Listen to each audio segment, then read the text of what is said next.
Ahora toca el turno al estudio del objeto del acto jurídico, el cual tiene en principio dos significados, un objeto directo y un objeto indirecto. Sin embargo, cuando la prestación consiste en dar una cosa mueble, inmueble o derecho, también esta es un objeto más del acto jurídico.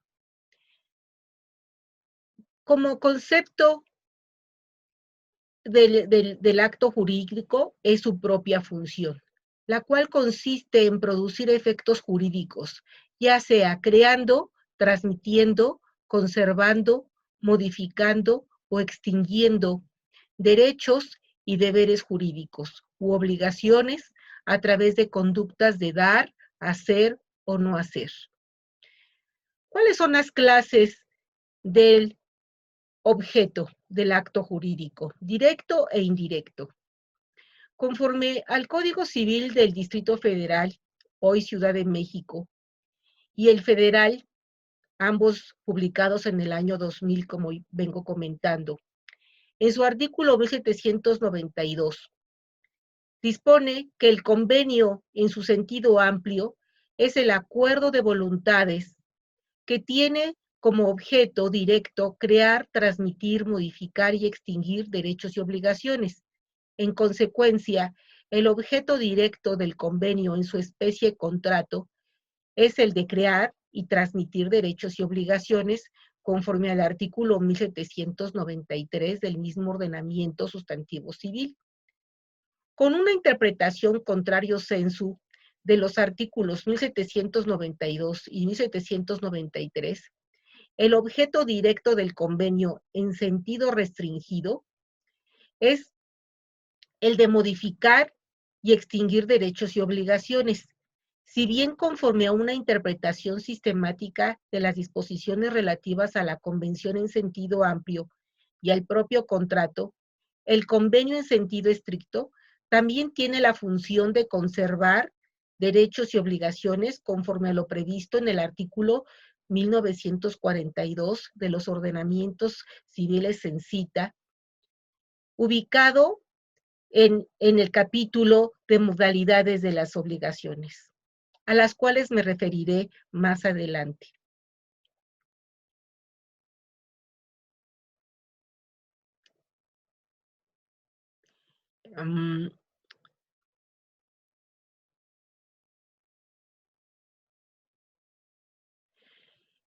De lo anterior resulta que el objeto directo del convenio en sentido amplio o del contrato o del convenio en sentido estricto y por lo tanto directo de la obligación consiste en la conducta de dar, hacer o no hacer o abstenerse de hacer, misma a la que se obligan las partes. Y un tercer significado, como ya comenté antes, de la palabra objeto es la relativa a la cosa, cuando la prestación de la obligación consista en una conducta de dar, que siempre consistirá en dar una cosa. En este cuadro sinóptico o descripción que les pongo en la pantalla, vean ustedes, se tiene al convenio en sentido amplio. Su objeto directo es crear, transmitir, conservar, modificar y extinguir derechos y obligaciones. Este será el primer significado de la palabra objeto y es el objeto directo del contrato. El objeto mediato o indirecto del contrato será la prestación, conductas o prestaciones de dar, hacer o no hacer. Pero a la vez, estas prestaciones o conductas son el objeto directo de la obligación.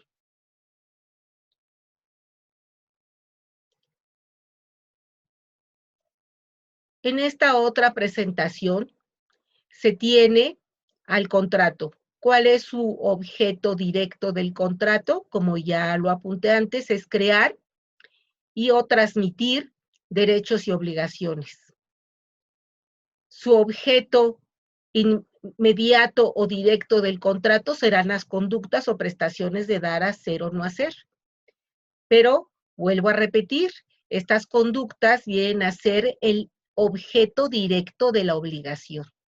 En el convenio en sentido estricto, su objeto directo será a su vez la función del propio convenio de conservar, modificar y extinguir derechos y obligaciones, donde su objeto mediato indirecto del contrato, en este caso del convenio en sentido estricto, será la conducta o prestación de dar, hacer o no hacer, donde estas prestaciones son el objeto directo de la obligación. Cuando el objeto indirecto, ya sea del convenio en sentido amplio, del contrato o del convenio en sentido estricto, se refiere a una obligación que se cumple mediante una conducta de dar cosa, esta, conforme al artículo 1825, debe de reunir 3 características para que la cosa se le considere física y jurídicamente posible o materia de un acto jurídico, las cuales son las siguientes. Primero, debe de existir en la naturaleza. Segundo, encontrarse determinada o llegue a ser determinable al momento de tener que cumplir con la prestación de dar. Tercero, que se encuentre dentro del comercio. Ya en una referencia específica respecto de estas características que debe de reunir la cosa se tiene. El que la cosa existe en la naturaleza significa que ya se encuentra identificada en la naturaleza como género o como especie de un género, y no que físicamente ya exista. Considerando que el legislador regula en el título 12º de los contratos aleatorios, en su capítulo 3, a la compraventa de esperanza, también llamada de futuros. Asimismo, se tiene a la compraventa de cosa futura o por encargo, tan actual hoy en día.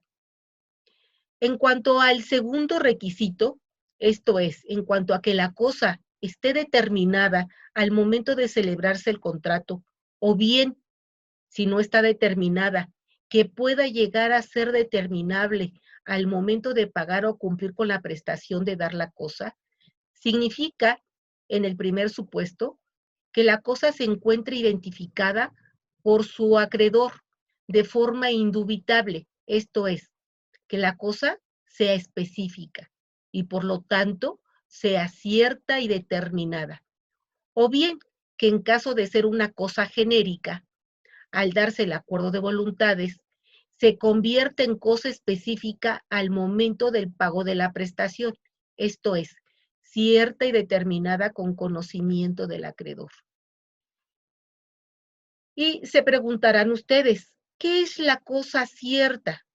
La cosa cierta es aquella que puede ser cuantificable matemáticamente. Una cosa determinada, por otra parte, es aquella de la cual se puede conocer su número y calidad. Si se reúnen estas dos características, que sea cierta y determinada, se tiene o se tendrá una cosa específica. Si la cosa no se conoce su calidad o no se conoce su número o no se conocen ambas circunstancias, ni su número ni su calidad, entonces será una cosa genérica.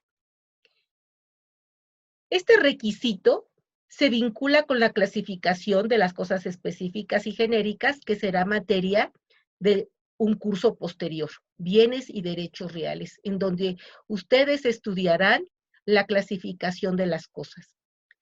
Y esta clasificación de las cosas en específicas y genéricas es de gran trascendencia para los efectos traslativos de la propiedad o del dominio de la cosa. Si la cosa es específica, esto es cierta y determinada, la propiedad o dominio se traslada por el solo acuerdo de voluntades. Esto es, en el momento en que se perfecciona el contrato, en ese momento también se trasladará el dominio, si la cosa es cierta y determinada. En cambio, si es una cosa genérica, la propiedad de la cosa o dominio solo se trasladará al comprador cuando la misma se haga cierta y determinada con su conocimiento. Ello de acuerdo a los artículos 2014 y 2015 de los Códigos Civiles Federal y Local de la actual Ciudad de México, respectivamente. Como tercer requisito que debe de, o característica que debe de cubrir la cosa, es que la misma se encuentre dentro del comercio. Significa, considerando lo que el legislador dispone en el artículo 749 de los Códigos Civiles Federal y Local de la actual Ciudad de México, interpretado este contrario sensu, que serán aquellas cosas que puedan ser poseídas de forma exclusiva por alguna persona, o aquellos que se encuentren, y también aquellas cosas que se encuentren dentro del régimen de la propiedad privada. Si una cosa no es posible el que sea poseída por una persona en lo particular, porque una ley de la naturaleza lo impide, entonces habrá una imposibilidad física y estará fuera del comercio. O bien, cuando exista una ley, ¿qué ley en este caso?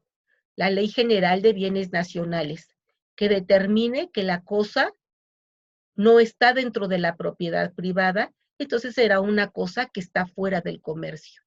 Pero si la cosa, mueble, inmueble o derecho, está dentro del régimen de la propiedad privada, entonces será posible que se celebre respecto de ella un acto jurídico, unilateral o bilateral.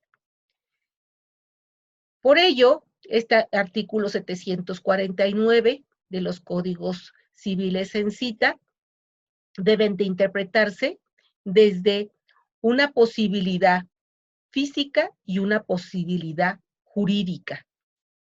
Si no está una o no está la otra, no estarán fuera del comercio.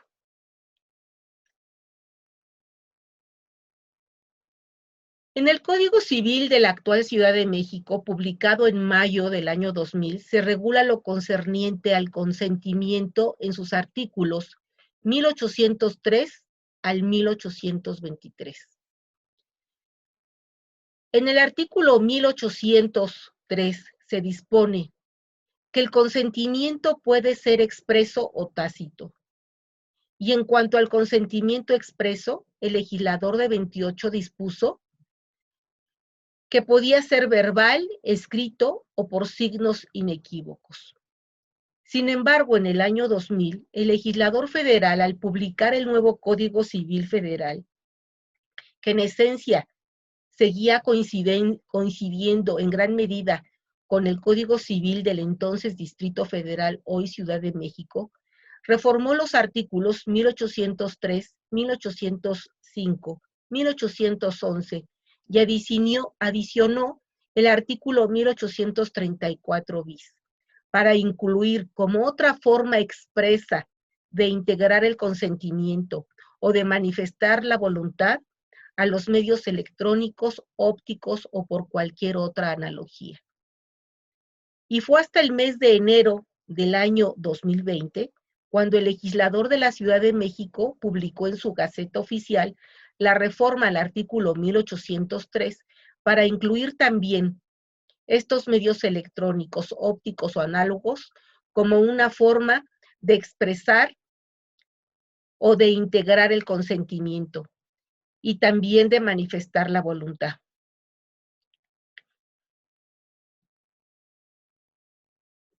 De acuerdo a los artículos 1804, 1805 y 1806, la oferta por licitación o propuesta se puede hacer entre presentes o no presentes, con plazo o sin plazo para aceptar. Si la licitación fuera entre presentes con plazo para aceptar, el ofertante quedará ligado con su oferta hasta el vencimiento del plazo. Esto de acuerdo a lo establecido en el artículo 1804.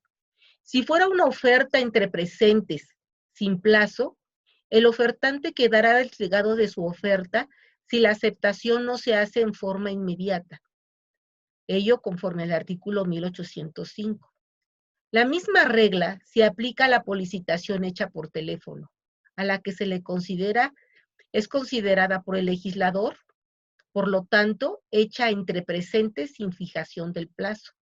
Al igual ocurre en el convenio de matrimonio, el cual se celebra entre presentes sin fijación de plazo. Cuando la oferta se hace entre no presentes con fijación de plazo, se aplica la misma regla contenida en el artículo 1804. Esto es, el licitante u ofertante estará ligado por su oferta por todo el tiempo que dure el plazo. Y si es sin plazo, el legislador determina en el artículo 1806 que el autor de la oferta quedará ligado durante 3 días, además del tiempo necesario para la ida y la vuelta regular del correo público, y no habiendo el que se juzgue suficiente para ello, según las distancias y la facilidad o no de las comunicaciones. Sin embargo, tratándose de una propuesta entre no presentes, en la doctrina se han formulado 4 sistemas para presumir integrado el consentimiento. Si bien el legislador en materia civil ha seguido el sistema de la recepción conforme al artículo 1807 y por excepción en el contrato de donación el sistema de la información, conforme al artículo 2340. En el Código de Comercio fue a partir del año 2000 cuando adoptó el sistema de la recepción, al igual que en el sistema del derecho civil.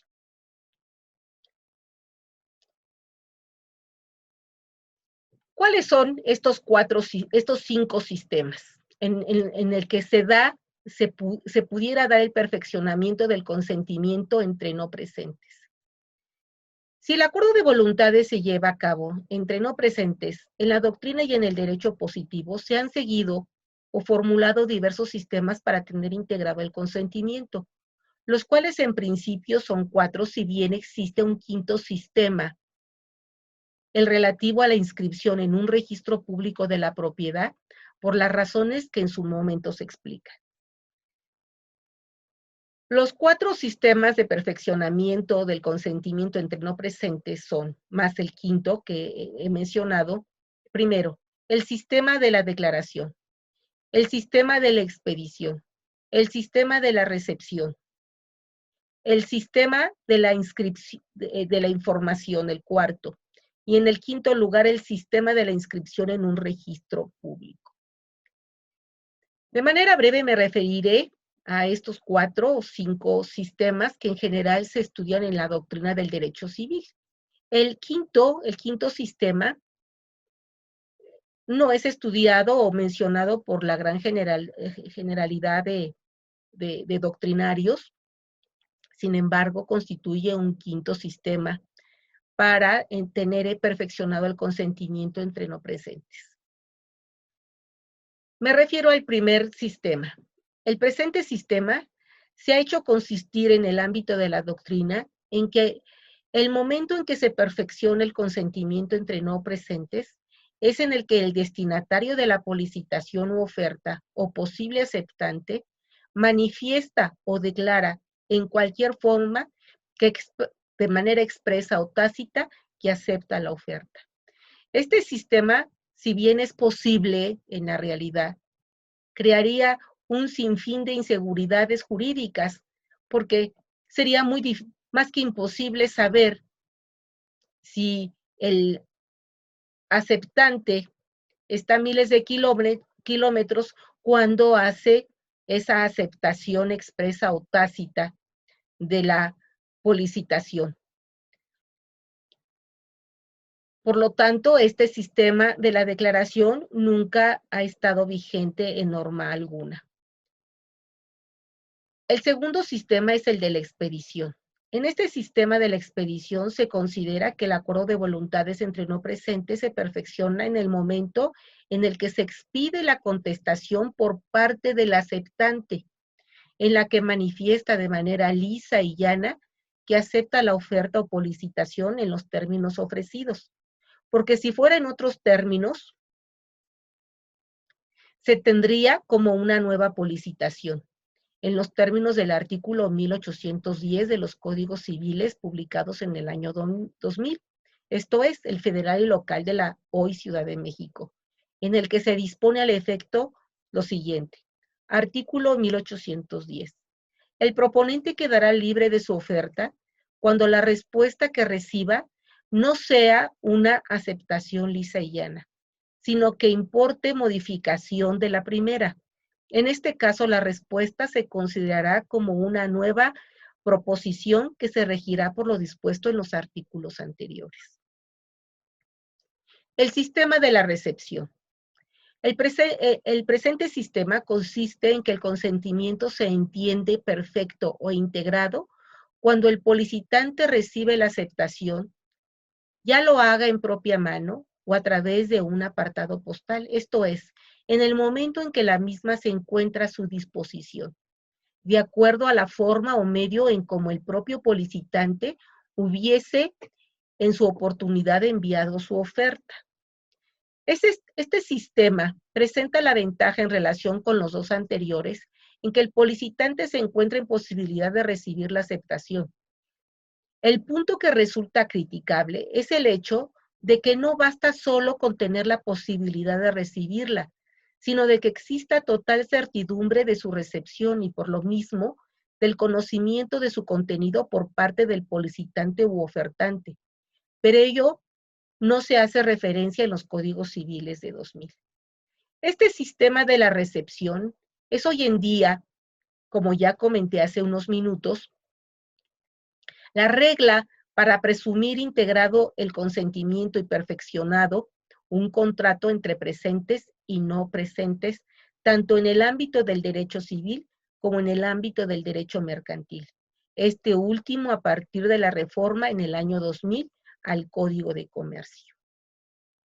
El cuarto sistema, el sistema de la información, fue la respuesta a los inconvenientes que presentan los anteriores sistemas. En este sistema, el policitante u ofertante se debe dar por informado de la respuesta afirmativa por parte del aceptante. Sin embargo, el sistema de la información, si bien se tiene real certeza en cuanto a que el policitante conoce la respuesta del aceptante, presenta el inconveniente del tiempo que se lleva todo el procedimiento. Y la vida moderna exige que la formación de los acuerdos se hagan en un tiempo mínimo, ya que de otra manera habría lentitud en el intercambio jurídico. Sin embargo, este sistema sigue por excepción tratándose del contrato de donación, por ser un contrato unilateral y gratuito en el que debe de existir esa certeza. El quinto sistema de la inscripción en un registro público, de forma el cual se da de forma independiente a que el contrato se celebre entre personas presentes o no presentes, se da a partir de lo dispuesto en el Código Civil del Estado de Quintana Roo, en su artículo 3159, en el que se dispone: el registro será constitutivo en lo que respecta a los convenios y contratos por los cuales se adquiere, transmite, modifica o extingue el dominio de bienes raíces o una hipoteca. Por lo consiguiente, si se celebrara en el estado de Quintana Roo un contrato traslativo de dominio en el que se adquiera, se transmita, se modifica o se extingue el dominio o propiedad de bienes, raíces o inmuebles, o se constituya un derecho real de hipoteca. Si este contrato no se inscribe o no se inscribiera en el registro público de la propiedad, no existirá, ya se celebre entre presentes o no presentes, porque la inscripción en el registro público de la propiedad tiene un efecto constitutivo, esto es, el registro le da existencia al acto jurídico por el que se adquiera, transmita, modifica o extinga, el dominio o propiedad de bienes, inmuebles o raíces, o se constituyan derechos reales de hipoteca. En la gran mayoría, en un porcentaje muy amplio, casi del 99%, tanto el registro civil como el registro público de la propiedad en el sistema mexicano tiene efectos declarativos, no constitutivos de derecho. La inscripción que se hace tanto en el registro civil como en el registro público de la propiedad es para dar a conocer el acto jurídico que se inscribe a terceros, pero el acto o la situación jurídica ya existe de por sí. Solo se inscribe para darle esa publicidad y que los terceros al acto jurídico sean conocedores del mismo. Tiene efectos solo de carácter publicitario y no constitutivo, como en el registro, como en el Código Civil del Estado de Quintana Roo, por lo que se refiere a la celebración de contratos por los que se adquiera, transmita, modifica o extinga la propiedad o dominio de bienes, raíces o inmuebles, o se constituya el derecho real de hipoteca. Por ello, considero que el sistema de inscripción en un registro público es un quinto sistema para el perfeccionamiento del contrato en el estado de Quintana Roo. Y un sistema, por supuesto, de excepción. Como ya venía diciendo, de las disposiciones que regulan el consentimiento, se tienen diversas formas de expresar la voluntad. De forma expresa, la cual podrá ser verbal, por escrito, por signos inequívocos, por medios electrónicos, ópticos o análogos, ello de acuerdo a la reforma al artículo 1803 que ya mencioné antes para el Código Civil de la Ciudad de México. En el caso del Código Civil Federal, esta reforma y inclusión de los medios electrónicos se hizo desde el año 2000. La forma expresa por escrito podrá ser por escrito privado, por escritura pública, que viene a ser ya una forma formal. Ya no solamente es la manifestación verbal, sino a través de una forma formal que el propio legislador está estableciendo, por escrito privado, por escritura pública. La forma tácita de manifestar la voluntad se entiende como hecha a través de hechos o actos jurídicos que hagan presumir la voluntad. Ustedes estudiarán más adelante en su asignatura de contratos civiles una figura muy interesante, la tácita reconducción, que es la forma en cómo se entiende prorrogado el plazo del contrato, cuando al término de las partes, tanto arrendador como arrendatario, siguen cumpliendo con las obligaciones pactadas en el contrato que ya se extinguió. Por ello, se entiende que de manera tácita están prorrogando su contrato de arrendamiento.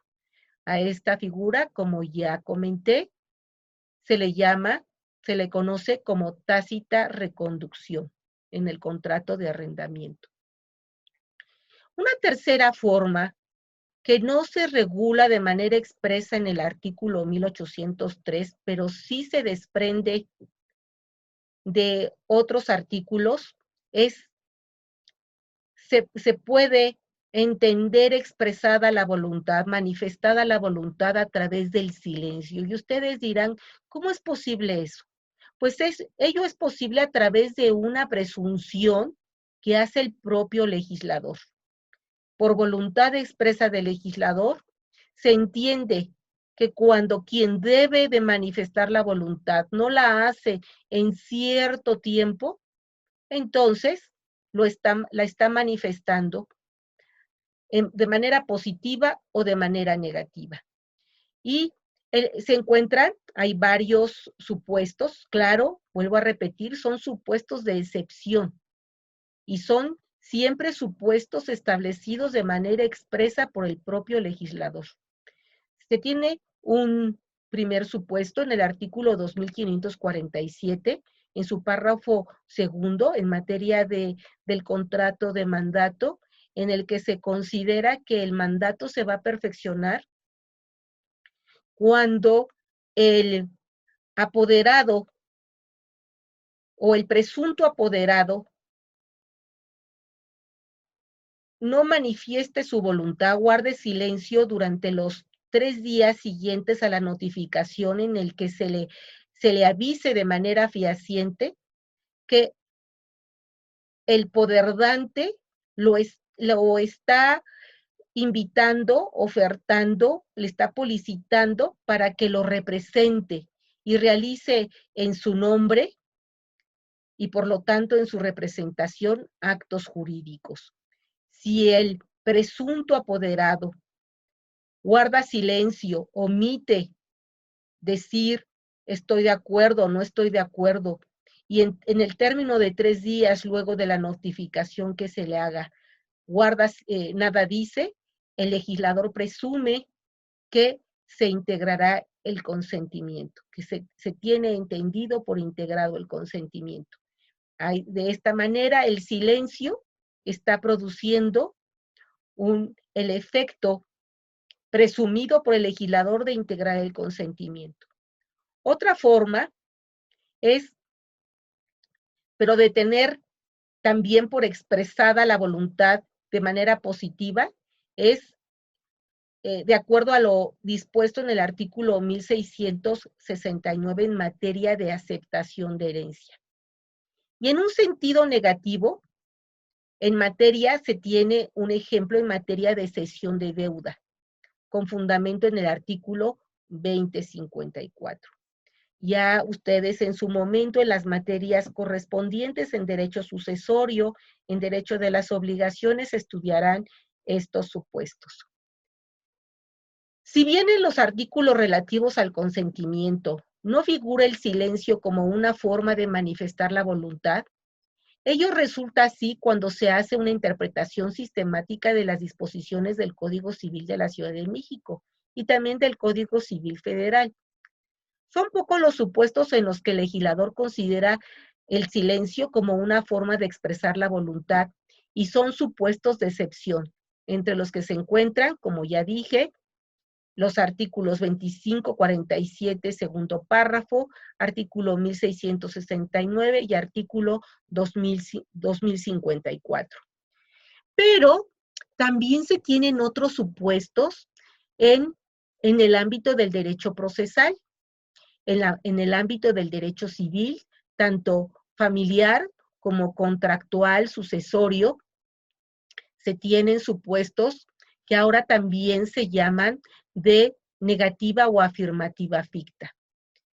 Esta figura de la afirmativa y negativa ficta surgió en el ámbito del Código Civil, del Código Fiscal de la Federación, y fue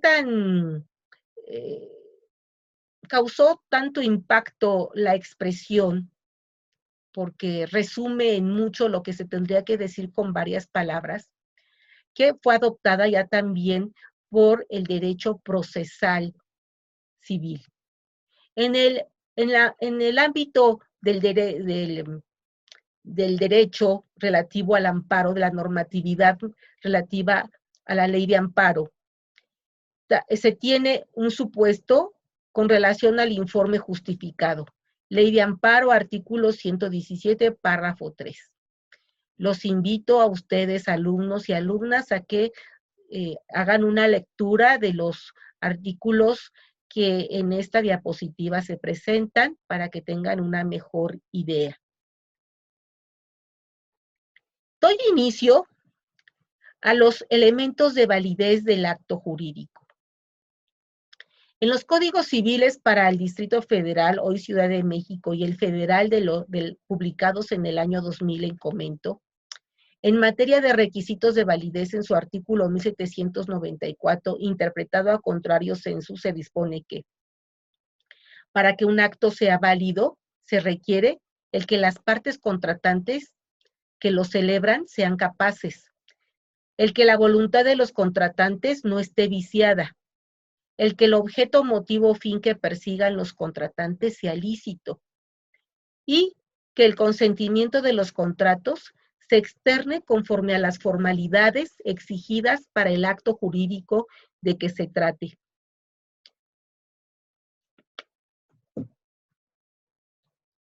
De acuerdo con lo dispuesto, bueno, el tema con el que voy a iniciar los requisitos de validez del acto jurídico será la capacidad de las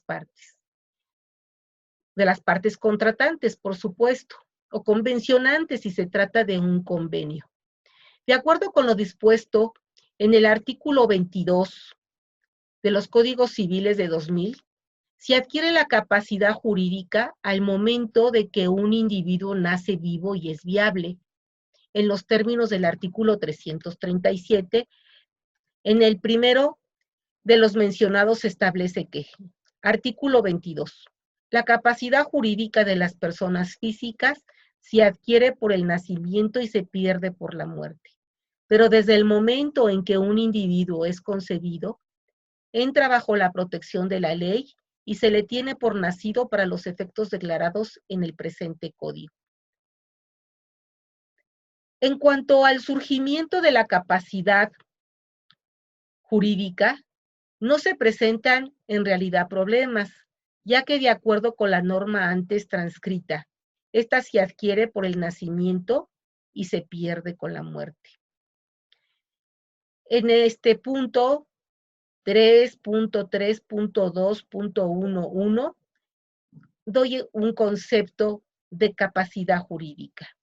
Es la aptitud jurídica que tiene una persona física o moral para ser titular de derechos y deberes jurídicos en un sentido amplio y para hacerlos valer por su propio derecho, solo en el supuesto de la persona física o por conducto de un representante que lo sea por disposición de la ley o voluntario para ambos supuestos. Con base al anterior concepto, existen dos clases de capacidad. La de goce y la de ejercicio. En esta parte repetí aquí, pero existen dos clases de capacidad, de goce y de ejercicio. La capacidad de goce deberá de entenderse como la aptitud de una persona para ser titular de derechos y deberes jurídicos en un sentido amplio, y la capacidad de ejercicio como la aptitud de una persona para hacer valer por su propio derecho o por conducto de un representante por disposición de la ley o voluntario, tanto los deberes jurídicos que tenga impuestos conforme a la ley o cumplir las obligaciones que estén a su cargo y a su vez haga valer los derechos subjetivos que tenga a su favor. Ambas capacidades, la de goce y la de ejercicio, surgen al momento del nacimiento de un ser humano, siempre y cuando nazca viva ese ser humano, ese vivo y sea viable, conforme a lo previsto en el artículo 337 que ya mencioné. La viabilidad jurídica, de acuerdo al artículo 337 citado, señala que se entenderá por nacido el que, desprendido enteramente del seno materno, viva 24 horas o sea presentado vivo ante el juez del registro civil. Es una idea muy amplia en la doctrina civil que la capacidad de ejercicio de una persona física se inicia con la mayoría de edad de esa persona.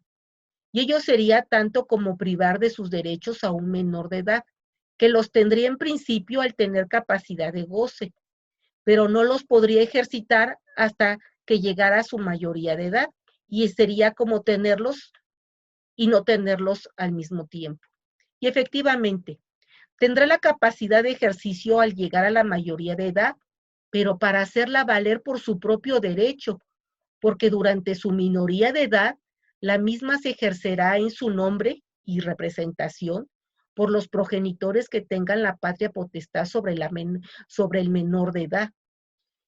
Respecto a la anterior mención, se tiene lo previsto por el legislador de la Ciudad de México en su artículo 23, en que se prevé. Artículo 23. La minoría de edad, el estado de interdicción y demás incapacidades establecidas por la ley son restricciones a la capacidad de ejercicio que no significan menoscabo a la dignidad de la persona ni a la integridad de la familia. Los incapaces pueden ejercitar sus derechos o contraer obligaciones por medio de sus representantes.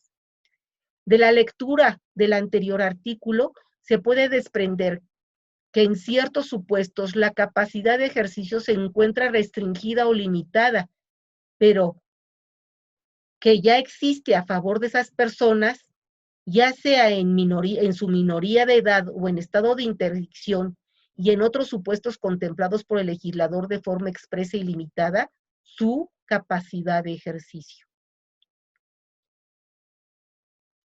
La capacidad jurídica, como un atributo de la persona, ya sea esta física o moral, se encuentra regulada en el libro primero de las personas, título primero, en los artículos del 22 al 24.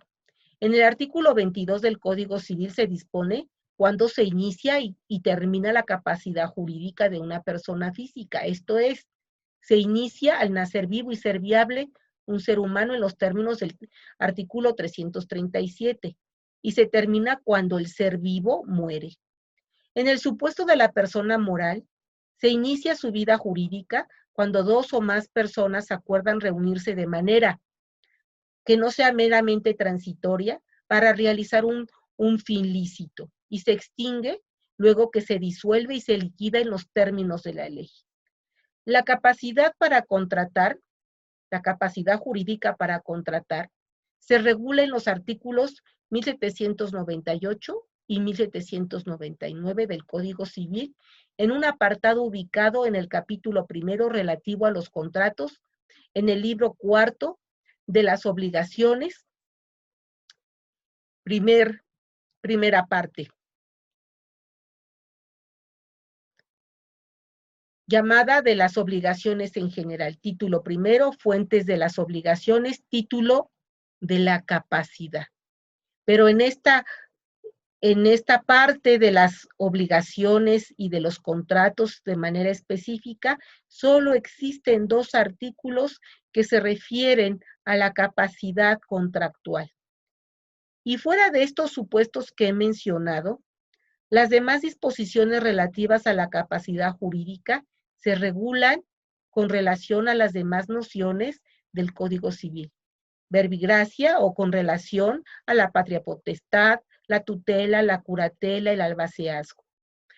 No es una materia que esté sistemáticamente regulada en un apartado específico. Pero de la interpretación sistemática de todas esas normas se puede establecer de manera concreta cuál es la regulación que hace el legislador al respecto. Pero así como existe la capacidad de goce y de ejercicio, también hay incapacidades. Me voy a referir en este momento a las incapacidades de goce y de ejercicio por propio derecho. existen, titulé a este subapartado, como incapacidades de goce y de ejercicio por propio derecho y en el desempeño de ciertos cargos en el ámbito del Código Civil de la Ciudad de México. Y paso de inmediato a hacer el análisis o la mención de las incapacidades de goce parciales por propio derecho. Es decir, respecto del titular del derecho, la cual tiene un carácter excepcional, ya que la incapacidad tendrá un carácter solo parcial, porque solo se referirá al supuesto contemplado por el legislador de forma expresa, y solo se establecen por el legislador cuando se da la comisión de ilícitos civiles o penales de carácter grave, que inclusive tengan como sanción la pérdida de la libertad de la persona quien cometió el ilícito. Como ejemplo de esta clase de incapacidad de goce parcial por propio derecho, se tienen los supuestos previstos en los artículos 444, 1680 en sus fracciones segunda a la cuarta. Con relación a las incapacidades de ejercicio parciales por propio derecho, esto es, a cargo del titular del derecho, la regla se contiene en el artículo 23, en la que se prevé la minoría de edad, el estado de interdicción y demás incapacidades establecidas por la ley son restricciones a la personalidad jurídica que no deben menoscabar la dignidad de la persona ni atentar contra la integridad de la familia. Pero los incapaces pueden ejercitar sus derechos o contraer obligaciones por medio de sus representantes. Ya me había referido a este artículo 23, pero es el artículo en el que se establece la regla.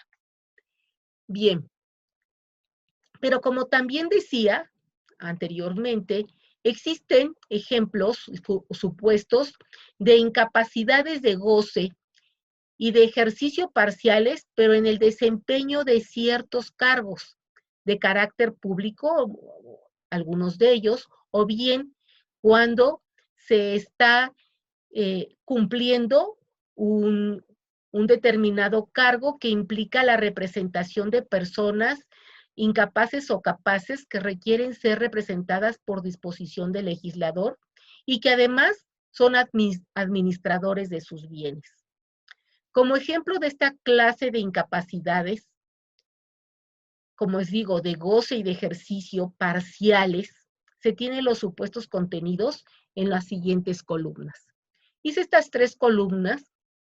En la primera están los administradores de bienes ajenos y representantes de capaces e incapaces. Entre los supuestos que ubiqué, habrá más, pero como ejemplo, están los progenitores en el ejercicio de la patria potestad, los tutores o tutrices, los curadores, los representantes del ausente, incluso el albacea. En otro gran grupo están los impartidores, administradores y auxiliares de la justicia. Entre los impartidores de la justicia están los jueces y magistrados, etc. Entre los administradores de la justicia, directores del Consejo de Tutela. Dentro de los auxiliares de la justicia están los peritos, los síndicos, los interventores con cargo a la caja, inclusive también tutores, curadores, albaceas, de la lista que llevan generalmente en los tribunales superiores de justicia. En este caso, Tribunal Superior de Justicia de la Ciudad de México. Y en un tercer grupo están aquellos asesores jurídicos, médicos, tanto asesores jurídicos, médicos como espirituales.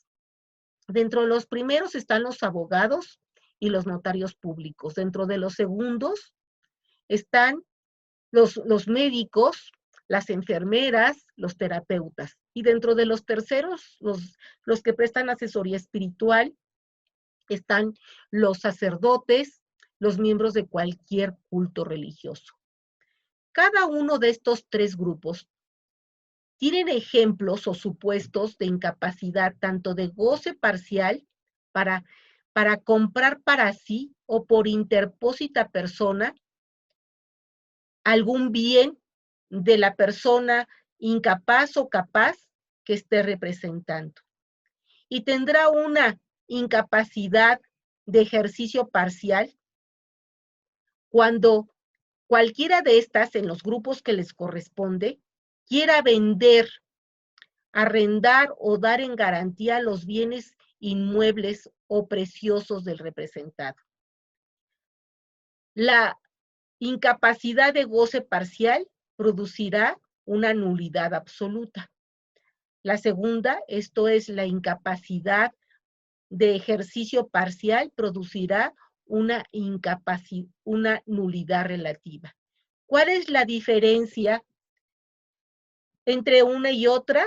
En que las incapacidades de goce parciales a cargo de cualquiera de las personas integradas en estos tres grupos no se podrá convalidar, esto es, no se le podrá dar fuerza, ni confirmándola, esto a través de una conducta positiva por parte del titular del derecho, o bien por dejar pasar el tiempo, a través de la prescripción, como señala el legislador, o bien caducidad, porque solo prescriben las obligaciones.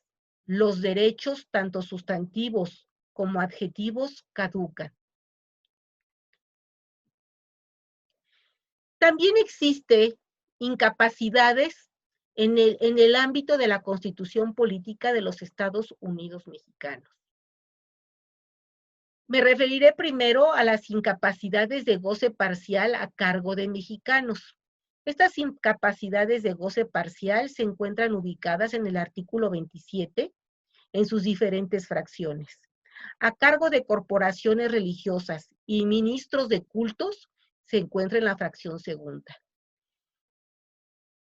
A cargo de instituciones de beneficencia en su fracción tercera. A cargo de sociedades comerciales por acciones, fracción cuarta, y a cargo de instituciones de crédito, fracción quinta. Estas personas, que vienen a ser no personas físicas, sino personas morales, tendrán restricción para adquirir más bienes inmuebles que más allá de los necesarios para la realización de su objeto social. Invito al alumno o a la alumna que lea cada una de las fracciones que integran este artículo 27. También existe en la Constitución Política incapacidad tanto de goce como de ejercicio parcial a cargo de extranjeros. La primera, la incapacidad de goce parcial. Como se refiere a los actos de adquisición de bienes inmuebles que pudieran celebrar estos en la llamada zona prohibida, como viene a ser las fronteras y las costas mexicanas, esta incapacidad se regula conforme a lo dispuesto al artículo 27 en su fracción primera, última parte en la que se establece. En una faja de 100 kilómetros a lo largo de las fronteras y de 50 en las playas, por ningún motivo podrán los extranjeros adquirir el dominio directo sobre tierras y aguas. La infracción de lo dispuesto por esta disposición constitucional daría lugar, por supuesto, a una nulidad absoluta, porque estaría contrariando una norma prohibitiva que está protegiendo el orden público. Por lo tanto, la sanción sería la nulidad absoluta. Y al ser nulidad absoluta, sería inconvalidable, ya por confirmación, ya por prescripción como establece la ley, o caducidad, si se toma en cuenta que solo caducan los derechos sustantivos y adjetivos.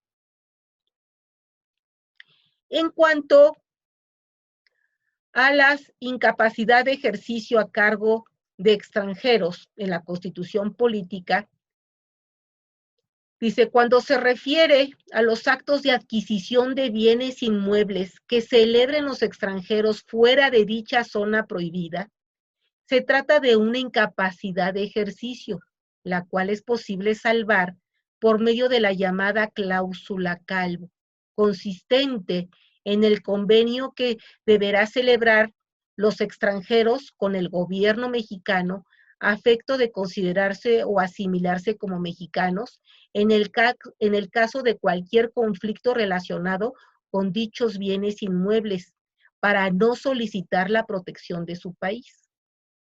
Lo anterior conforme a lo previsto en la primera parte de la fracción primera del artículo 27, en la que se dispone que la capacidad para adquirir el dominio de tierras y aguas de la nación se regirá por las siguientes prescripciones.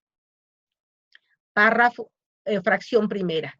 Solo los mexicanos por nacimiento o por naturalización y las sociedades mexicanas tienen derecho para adquirir el dominio de las tierras, aguas y sus accesiones o para obtener concesiones de explotación de minas o aguas.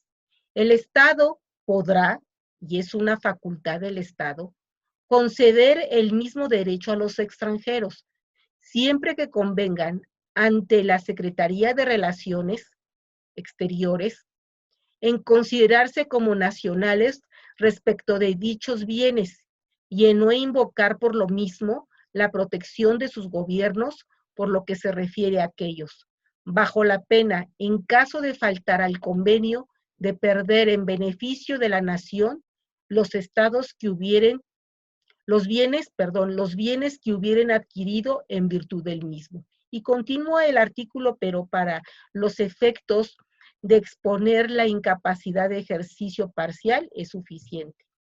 A este acuerdo, a este convenio que el extranjero celebra con el Estado mexicano, se le llama cláusula Calvo. Se le conoce o se le llama cláusula Calvo. El tema a continuación es otro requisito de validez de los actos jurídicos, el objeto, motivo o fin lícito. Con relación a este punto se tiene que analizar dos supuestos distintos. Por una parte, el objeto, que en este supuesto se refiere al objeto indirecto del acto jurídico, esto es, a la prestación de hacer o de no hacer. La prestación de dar cosa no puede ser lícita o ilícita en sí misma, ya que la cosa, de conformidad con lo dispuesto en el artículo 18-25, para poder ser objeto o materia de un acto, de un contrato o de un acto jurídico, deberá ser posible física y jurídicamente, y para ello deberá reunir las características ahí citadas, a las que ya he hecho mención: existir en la naturaleza, estar determinada o ser determinable y estar dentro del comercio. Por lo tanto, el objeto lícito se refiere exclusivamente a la conducta de hacer o de no hacer, y para ello deberá realizarse conforme a lo dispuesto en la ley y a las buenas costumbres. ¿Qué es la licitud? ¿Qué es el orden público y las buenas costumbres? El orden público se integra tanto de deberes jurídicos en sentido estricto, contenidos tanto en normas prohibitivas, dispositivas o potestativas, como en normas que contengan derechos subjetivos, estos también en sus diversas especies. Las buenas costumbres, por su parte, son el conjunto de hábitos, prácticas o inclinaciones observadas por un grupo humano en un lugar y tiempo determinado, a las cuales deberá atender el juzgador para sancionar o no un acto como ilícito. A las normas dispositivas también les llaman permisivas. A las potestativas también se les llama permisivas, y las prohibitivas, pues, prohibitivas. En cuanto a la ilicitud, para saber cuáles son las clases o tipos de ilicitud, es necesario determinar qué debe de entenderse por ella. De ahí que se pueda entender como tal, por tal, a toda conducta humana, culpable por intención o por negligencia, que pugna contra el orden público vigente, en un lugar y tiempo determinado, ya sea a través de violentar una norma prohibitiva, dispositiva o potestativa, o bien que va en contra de las buenas costumbres. En los códigos civiles federal y local de la actual Ciudad de México, publicados en el año 2000, en su artículo 8 se dispone que, artículo 8, los actos ejecutados contra el tenor de las leyes prohibitivas o de interés público serán nulos, excepto en los casos en que la ley ordene lo contrario. En materia de contratos, en los ordenamientos civiles en cita, con relación a la ilicitud, en su artículo 1830 se establece, artículo 1830. Es ilícito el hecho que es contrario a las leyes de orden público o a las buenas costumbres.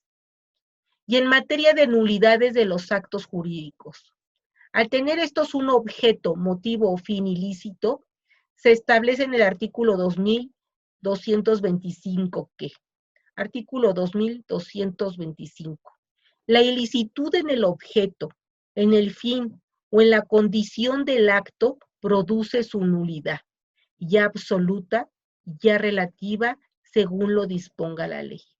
¿De qué va a depender que la ilicitud en el objeto, en el fin o motivo de la voluntad de las partes dé lugar a una nulidad absoluta, a una nulidad relativa? Va a ser con relación a la gravedad de la infracción. Si se trata de una norma prohibitiva, de una dispositiva o de una permisiva. De lo dispuesto en el artículo 1830, antes transcrito, se desprende que existen básicamente dos tipos de ilicitud: aquella que resulta de una conducta de hacer o no hacer y que contraría o violenta el orden público o las buenas costumbres. Y les presento este cuadro en el que hago un comparativo: el hecho ilícito que va en contra de una norma prohibitiva, de una norma dispositiva o de una norma potestativa. Y como un segundo supuesto, el hecho o conducta ilícita que va en contra de las buenas costumbres.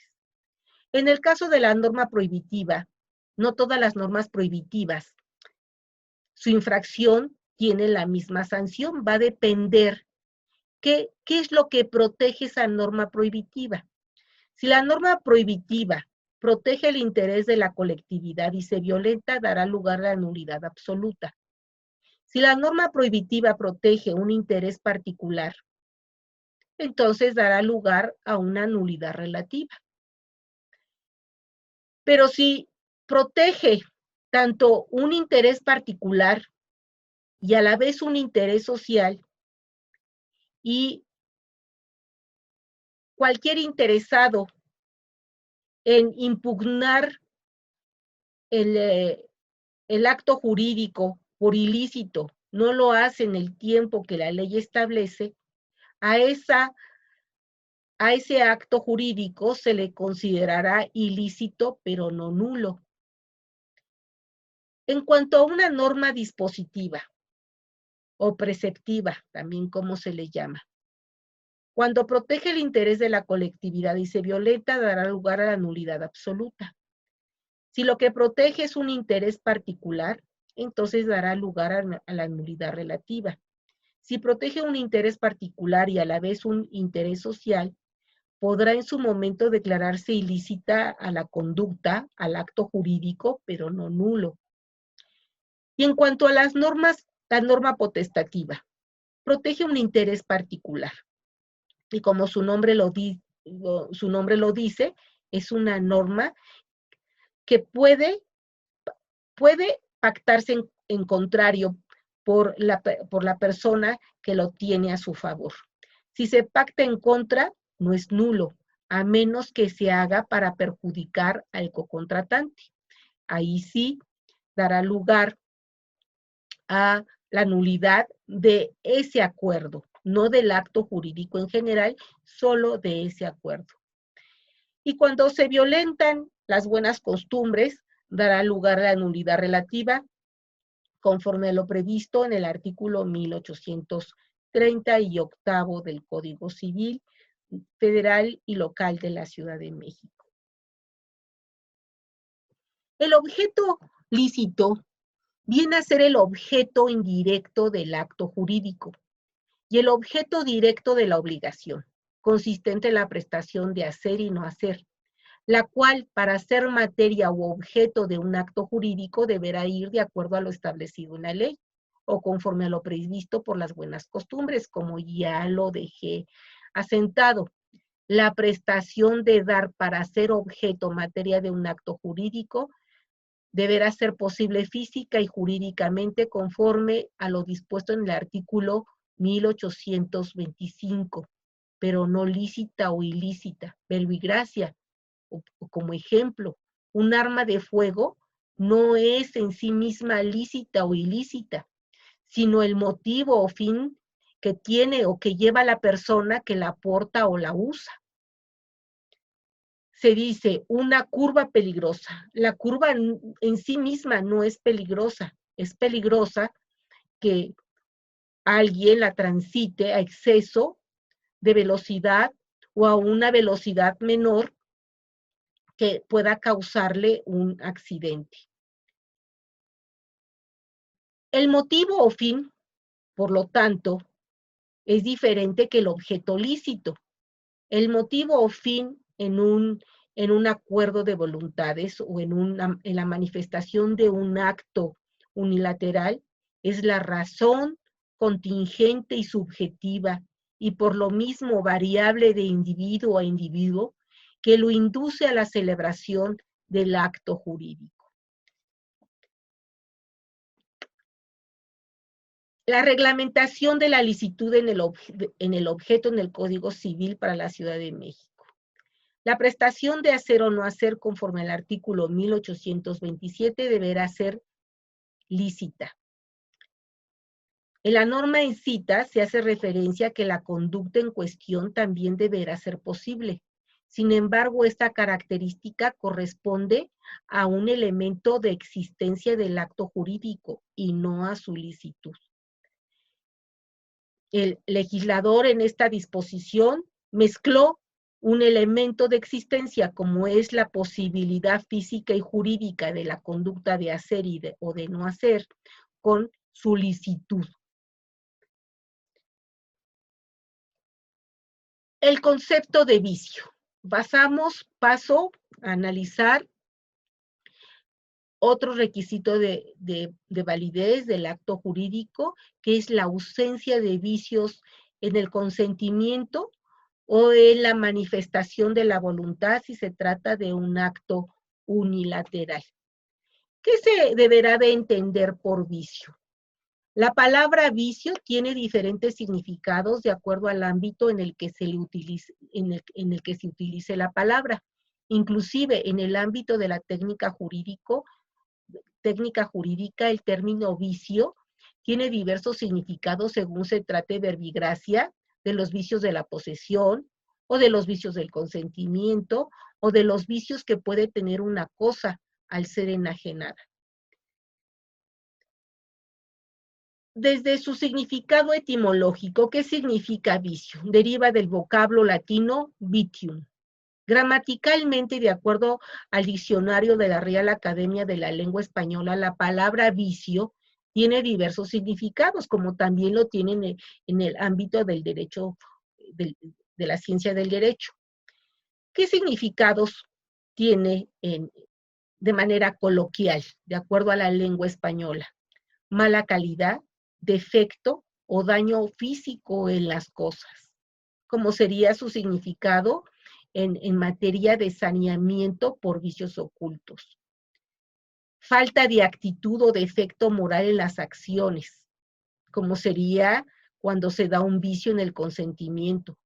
Falsedad, hierro o engaño en lo que se escribe o se propone, igual.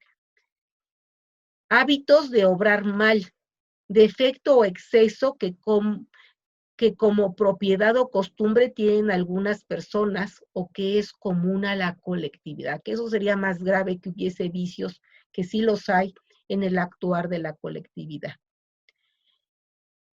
Jurídico, un significado jurídico. Hay una propuesta de significado por el autor, por el maestro Ernesto Gutiérrez y González, en el sentido siguiente. Vicio como la realización incompleta o defectuosa de cualquiera de los elementos de esencia de una institución. En este punto, el maestro Gutiérrez y González dio un concepto amplio, llano, para involucrar en él todas las posibilidades que ya he hecho mención. Los vicios en materia de posesión, en materia de vicios del consentimiento o los vicios que puede tener una cosa, que la hagan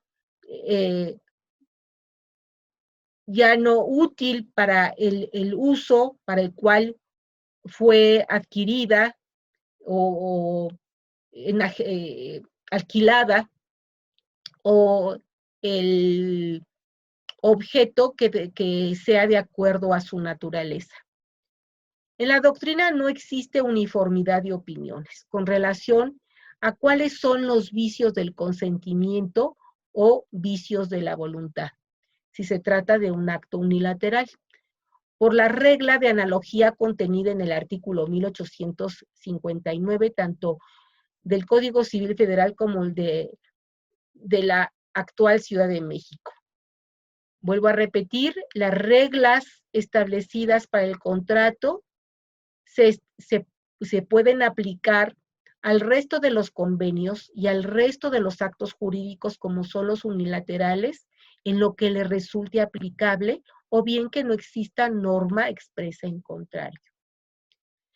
Clases de vicios del consentimiento. De acuerdo con los códigos civiles federales y local de la actual Ciudad de México, del año publicado en el año 1928, en su artículo 1812, estableció: el consentimiento no es válido si ha sido dado por error, arrancado por violencia o sorprendido por dolo. Pareciera de la lectura del artículo 1812 que los vicios de la voluntad o del consentimiento para el legislador son el error, la violencia y el dolo. Sin embargo, el propio legislador, en el artículo 1815 del mismo del ordenamiento civil, tanto federal como local, establece que se entiende por dolo en los contratos cualquier sugestión o artificio que se emplee para inducir a error o para mantener en él a alguno de los contratantes. Perdón. Por mala fe, la disimulación del error de uno de los contratantes una vez conocido. Ahora bien, el legislador en el Código Civil Federal y en el local de la actual Ciudad de México, en sus disposiciones preliminares, en el artículo 17, establece como otro vicio del consentimiento a la lesión. Sin embargo, el mismo no se menciona en el transcrito artículo 1812. Puede por ello afirmarse válidamente de una interpretación sistemática y no exegética de los códigos civiles publicados en el año 2000, que los vicios de la voluntad son el error, la violencia y la lesión. Muchas de estas disposiciones relativas al error, a los vicios del consentimiento, además de regularse en el Código Civil Federal y local de la Ciudad de México, también se contienen el resto de códigos civiles correspondientes a las entidades federativas que integran el Estado mexicano, excepto por un vicio más al que voy a hacer mención más adelante. Pero también en el estudio de los vicios del consentimiento es necesario conocer la forma en cómo se regulan los vicios en otras entidades federativas del Estado mexicano. Y así resulta que en Quintana Roo, Puebla y Coahuila de Zaragoza se regula el vicio de la reticencia propuesto en la doctrina por su autor Ernesto Gutiérrez y González. Si bien como tal solo se encuentra bien regulado en el Código Civil del Estado de Puebla. En los otros estados se le vinculó con el vicio del error y por lo tanto se le regula de manera equivocada. Pero como el derecho es un producto inacabado y por lo tanto perfectible, la autora Raquel Sandra Contreras López a su vez propone que se regulen los vicios del miedo o temor insuperable y el de la ignorancia, en lugar del vicio de la violencia y el de reticencia, por las razones que se exponen en su obra Derecho Civil, Derecho de Personas y Teoría Integral del Acto Jurídico. Para que resulte más visual lo dicho anteriormente, se tienen las columnas siguientes. Vean ustedes, conforme a una interpretación exegética, esto es, la interpretación del artículo 1812 por sí mismo, resultaría que los vicios del consentimiento son el error, el dolo y la violencia. Si se hace una interpretación sistemática de las diferentes disposiciones del Código Civil, artículo 17, 1812, 1815 y 2228, resultará que los vicios del consentimiento son el error, la violencia y la lesión. Conforme a lo regulado en los códigos civiles ya mencionados de Quintana Roo, Puebla y Coahuila, existen los vicios del error, violencia, lesión y reticencia. Si bien, como ya apunté hace unos minutos, la reticencia solo está correctamente regulada en el Código Civil de Puebla. Conforme a la propuesta de Raquel Sandra Contreras López, deberían de existir regulados los vicios del error, en lugar de la violencia, el miedo o temor insuperable, la lesión, y en lugar de la reticencia, la ignorancia. Concepto. Un concepto, paso a exponer breves nociones sobre el vicio del error. El error, en un sentido amplio, se puede considerar como el de ser una falsa o incompleta consideración que uno de los contratantes o el autor de un acto unilateral tiene respecto de la naturaleza y consecuencias jurídicas del mismo. Esto en términos generales, sin tomar en cuenta sus dos grandes especies, que las explico enseguida. En una primera clasificación del error se tiene las especies siguientes. Existe un error fortuito y un error doloso. El error doloso está regulado en el artículo 1815. A su vez, el error fortuito de uno de los contratantes, este puede ser mantenido con mala intención activa o pasiva por su contratante. Por lo tanto, el error fortuito puede subclasificarse en error común y en error mantenido con mala intención pasiva o activa. Artículo 1815. Con las anteriores clasificaciones de error, se tiene el concepto siguiente. El vicio del error es la apreciación, falsa o equivocada, que de manera fortuita una persona tiene con relación al acto jurídico que se encuentra celebrando, o bien cuando su cocontratante, una vez que percibió el error en el que éste se encuentra, se hace el disimulado o realiza maquinaciones para mantenerlo en el error, o bien finalmente la otra gran especie del error, cuando uno de los contratantes realiza conductas dolosas o intencionales para que su contratante tenga una apreciación falsa o equivocada respecto del contrato que ambos se encuentran celebrando. El error común, el error fortuito común, porque vemos que hay un error fortuito mantenido con mala intención, pero a este al que me refiero es un error común, error fortuito común, se subclasifica a su vez en rectificable, que se subclasifica a su vez en error de aritmética, error material y error de concepto, regulados en los artículos citados en esta diapositiva, y los cuales, como su nombre indica, es rectificable, no vicia el consentimiento y por lo tanto tampoco anula el acto jurídico. El error común, fortuito común de hecho, también se subclasifica en obstáculo, nulidad e indiferente.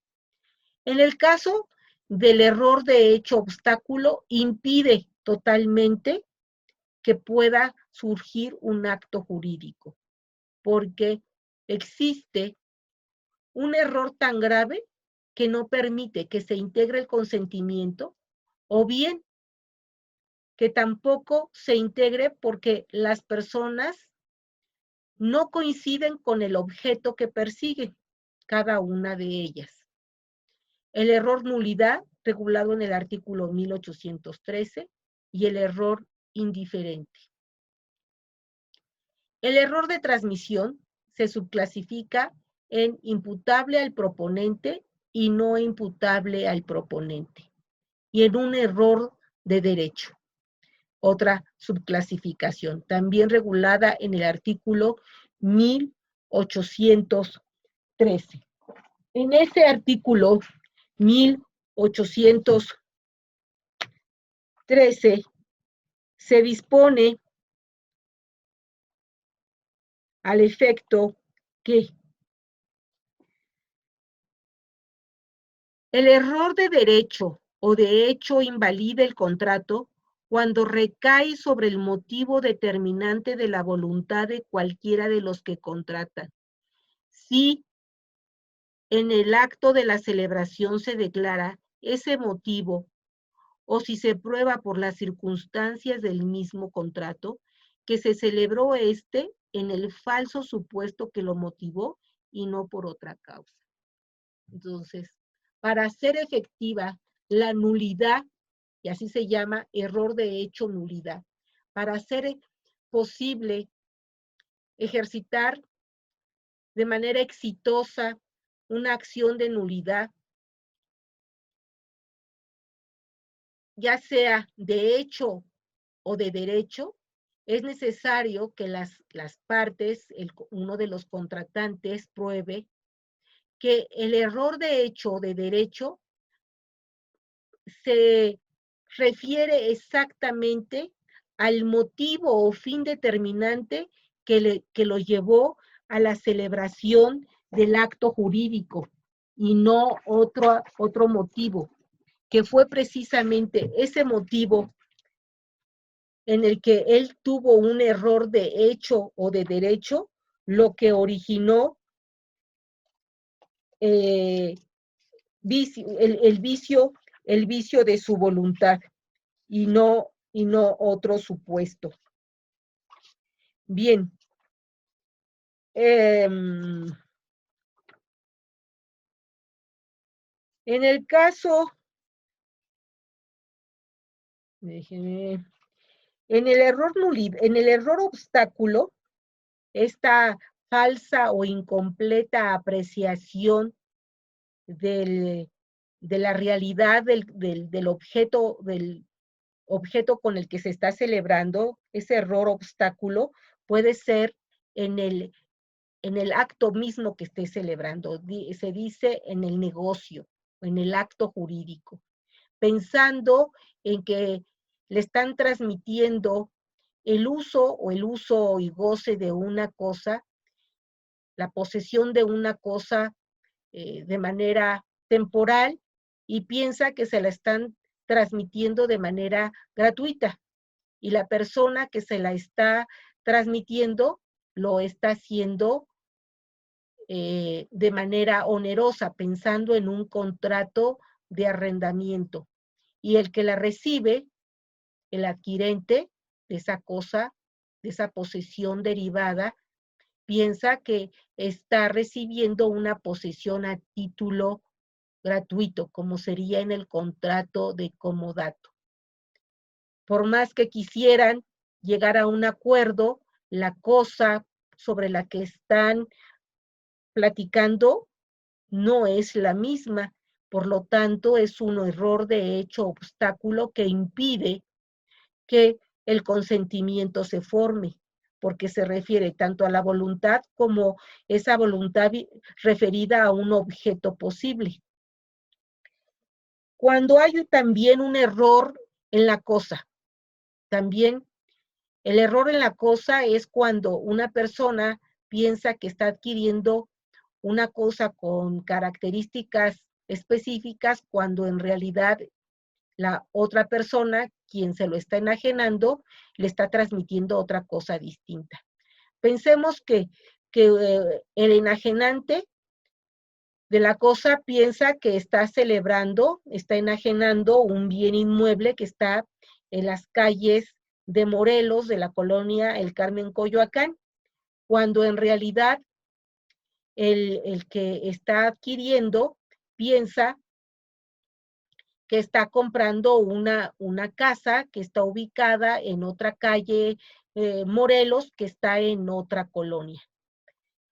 De ahí que la cosa o la cosa mueble, inmueble, respecto a la cual están teniendo un acuerdo de voluntades, pues no es la misma. Por lo tanto, sus voluntades no pueden coincidir, no pueden encontrarse. Por licitación y aceptación se están refiriendo a una cosa diferente. Por eso es un error de hecho obstáculo, impide que se perfeccione el contrato. El error nulidad se puede referir a un error sobre la sustancia, sobre lo que está hecho la cosa misma. Pensemos que una mujer va a comprar unos aretes y piensa que los aretes que está comprando son de oro de 14 quilates.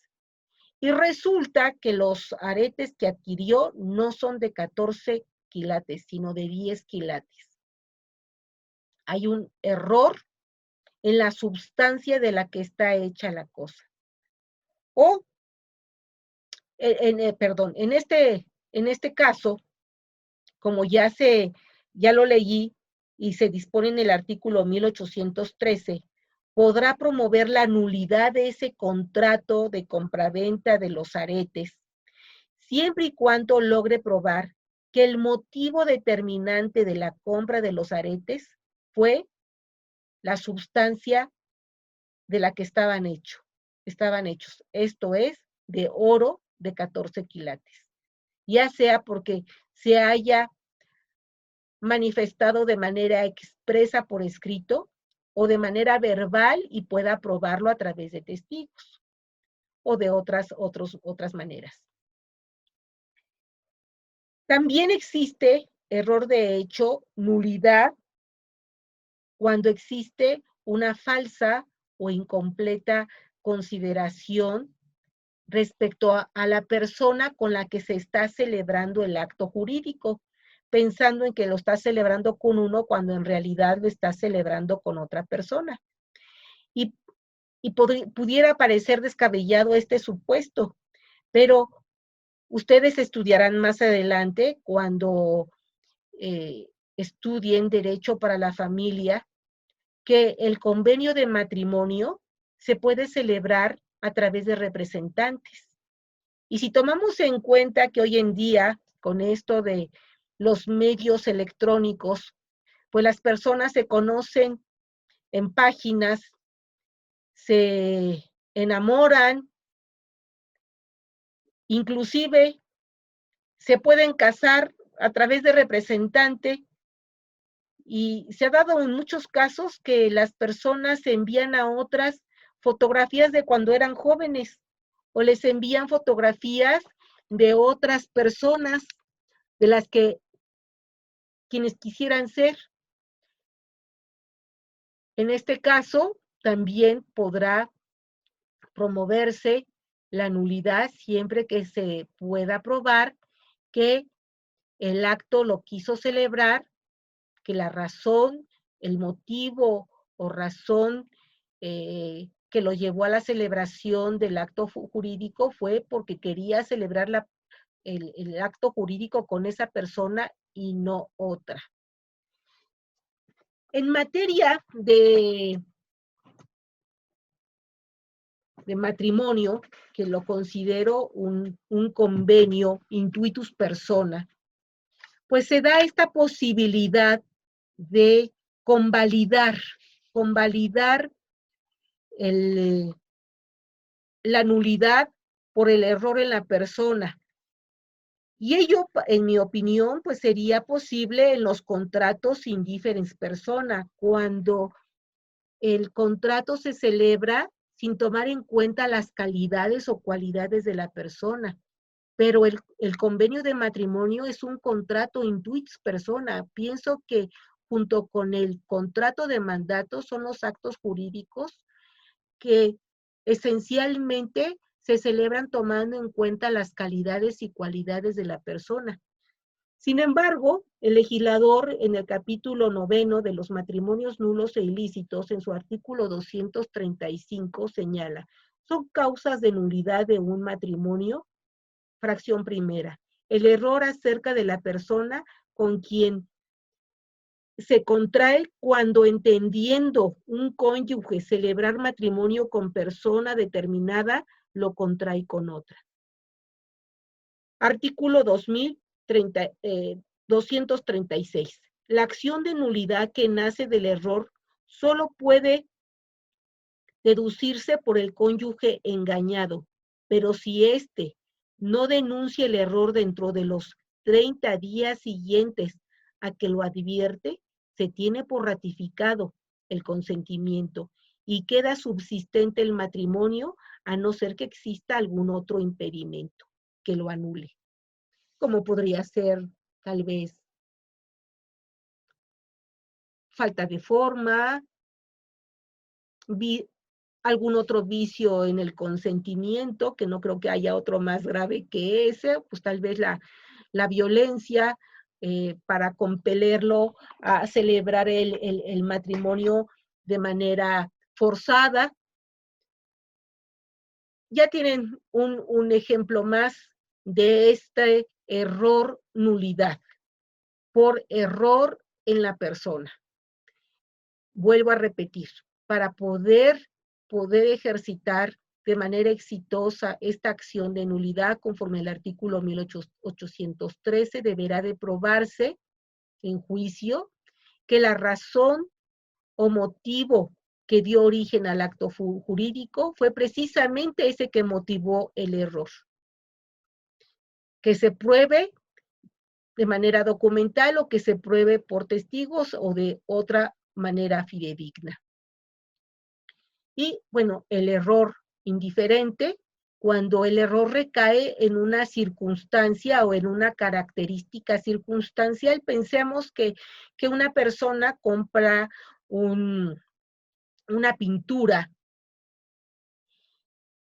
porque lo pintó determinada persona y tiene la firma del pintor. Y quisiera, porque ya se arrepintió, anular el contrato porque la pintura se le entregó en un marco que no corresponde a la calidad que él pensaba. En este caso, el marco es una circunstancia accesoria y por lo tanto no anularía el acto jurídico. Tendría que ser sobre la parte que realmente motivó la celebración del acto jurídico. Esto es, la pintura que está pintada en ese lienzo.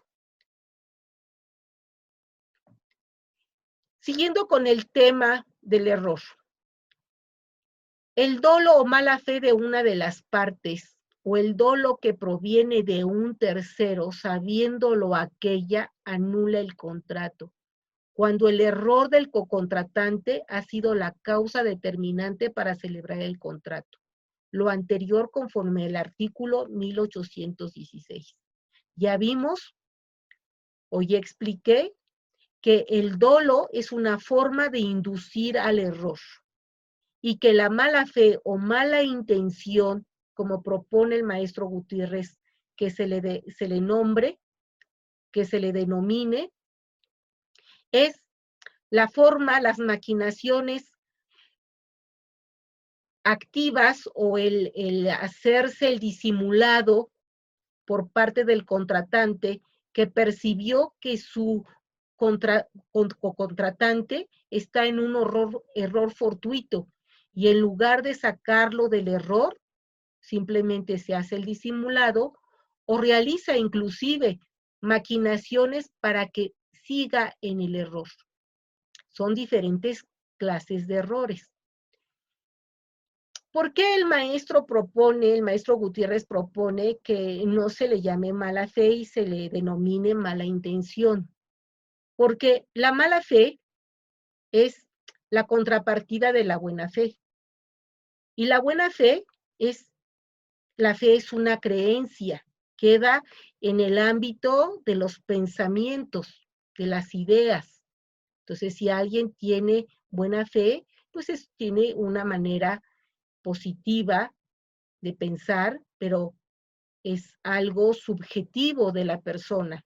Y la buena fe, ustedes lo estudiarán en esta asignatura de acto jurídico, es un principio general del derecho y es un principio que rige la manera contractual. Se protege la contratación con base al principio de la buena fe. Entonces, ¿qué sería la mala fe? La mala fe sería pensar mal o negativamente sobre una determinada situación. Pero si una persona piensa mal, pero no actúa mal, entonces esa mala fe solo queda en el ámbito de lo subjetivo. Lo que realmente sanciona el legislador es la mala intención. Esto es la conducta intencional que se actualiza y que le causa al cocontratante un detrimento patrimonial. Eso es lo que realmente sanciona el legislador. Bien, continuando con la explicación del dolo. En el artículo 1817 se establece que si ambos contratantes han actuado dolosamente, esto es de manera intencional para que el otro caiga recíprocamente en el error, ninguna de ellas podrá alegar la nulidad del contrato, de acuerdo a lo previsto en el artículo 1817 y también al principio que establece que nadie puede invocar a su favor un hecho ilícito. Paso al análisis del concepto, pasaré al análisis del concepto de violencia.